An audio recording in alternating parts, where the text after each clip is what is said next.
This is the longer video I was talking about with in regards to this final fourth beast that we see mentioned in the book of Daniel. What is it? It's like Daniel chapter 7 and 8, I believe, is what it really starts to talk about the final. Well, it mentions the four beasts in chapter 7, and then it really breaks it down going into 8 and beyond. But as I said in that shorter video, I said you have to take the entire Bible into consideration. Even when Daniel's talking about this stuff, because the Bible is one story. It's all going to, um, it's all going to tell one message. So you can't just take modern times and run with that. You can't just take one chapter and run with that. It's all gotta go together like a puzzle. And so what we do see in the book of Revelation is it talks about the seven-head and ten-horned beast. And it says, as I said in the shorter video, it says the beast was and is not. So, what does that tell us immediately?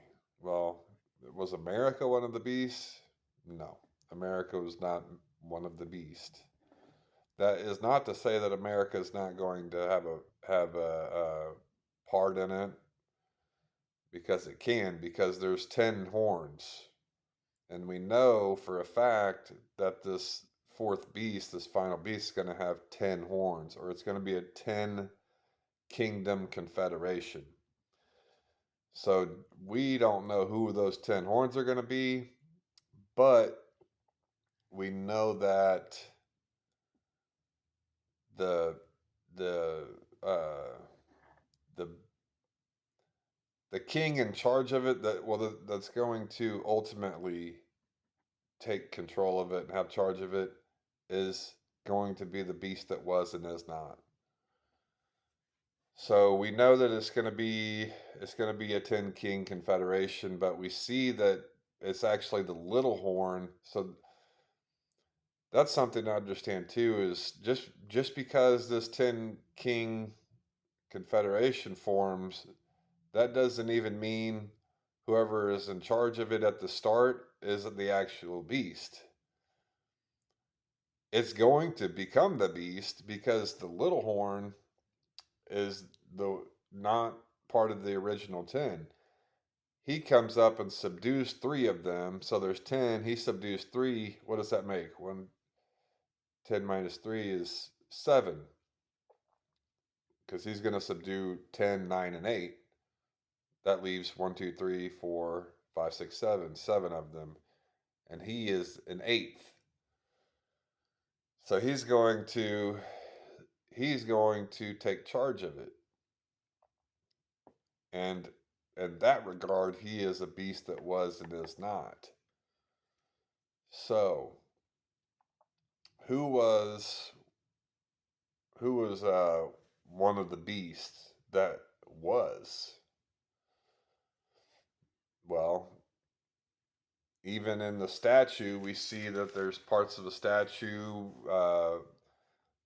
There's basically, the Bible speaks of Babylon. Let's see. Let's see if we can look at it real quick. There's Babylon, Medo-Persia, Greece, Rome. That's basically it. There was Assyria, and those were basically your beast. Babylon, Medo-Persia, Greece, Rome. There was Egypt and Assyria. Those were also 2 beasts. But yeah, and Daniel's statue, Daniel's vision of the great image, the great statue. There was a head of gold legs, well, there was a head of gold, breasts and arms of silver, belly and thighs of brass, legs of iron, feet, part of iron, part of clay. And when you break those down, there was basically Babylon, Medo-Persia, Greece, and Rome.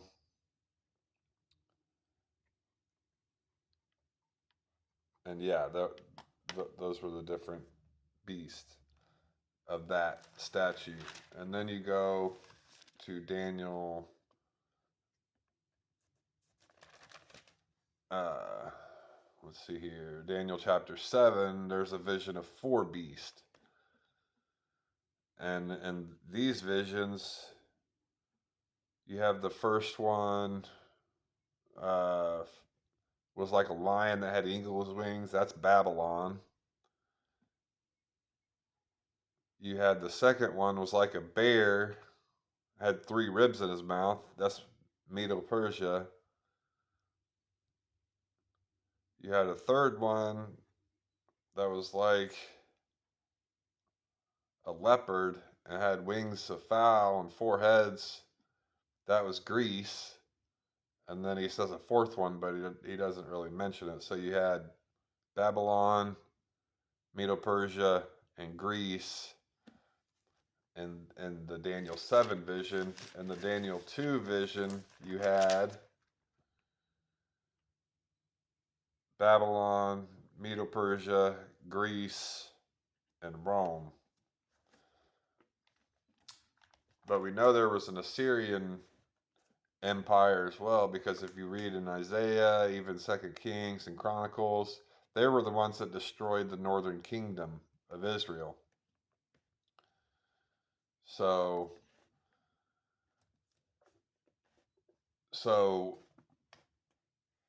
with Revelation telling us that the beast was and is not, all those are basically, you know, an option, except for Rome, really, because Rome was. If the beast was and is not, Rome was, so that tells you it can't be Rome. Highly unlikely that it's Babylon too, because Babylon was destroyed never to be again. So I would rule out Babylon and Rome.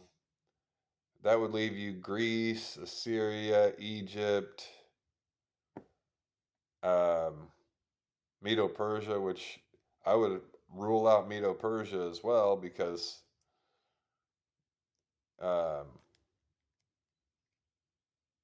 yeah, the Bible doesn't ever really hint at Medo-Persia becoming anything other than being trampled in the end. So who would my guess be in this regard? I don't think it would be Egypt either, because I mean, if you look at Egypt, they were never really a real mighty kingdom anyway. In the Bible, there was a few like real mighty kingdoms, and that was Babylon was pretty mighty, but Assyria was pretty mighty as well. And Greece was tough, Rome was tough. But my guess, because the Bible specifically mentions this one, and it, persecuted Israel pretty bad, would be Assyria, because you see things, especially in Isaiah and around chapters 11 and there in that area, of this guy, the guy that is going to be a trouble to Israel in the last days, called the Assyrian, which would seem to be the leader of this kingdom. And so my best guess would be that there's a rebuilt Assyrian um, kingdom, or some form of that that's going to form in the last days. because you also see in different books in the Bible, such as like Zechariah or elsewhere, that is the trouble is going to come from the north to Israel in the end times, and that's where Assyria would come from. They are to come from the north. It's not going to come from the south. It's going to come from the north. So how could this be? Um, well, it could be because you see the guy that becomes this in charge of this whole thing. He kind of looks like a lamb, but he's a wolf. You know, he doesn't appear to be someone extremely hostile to Israel at first, but inwardly he definitely is. Well, the guy that has taken the helm in Syria, that kind of fits his description quite perfectly. And he's got roots you know, in the terrorist realm. I mean, he was brought up in the Islamic, terrorist state type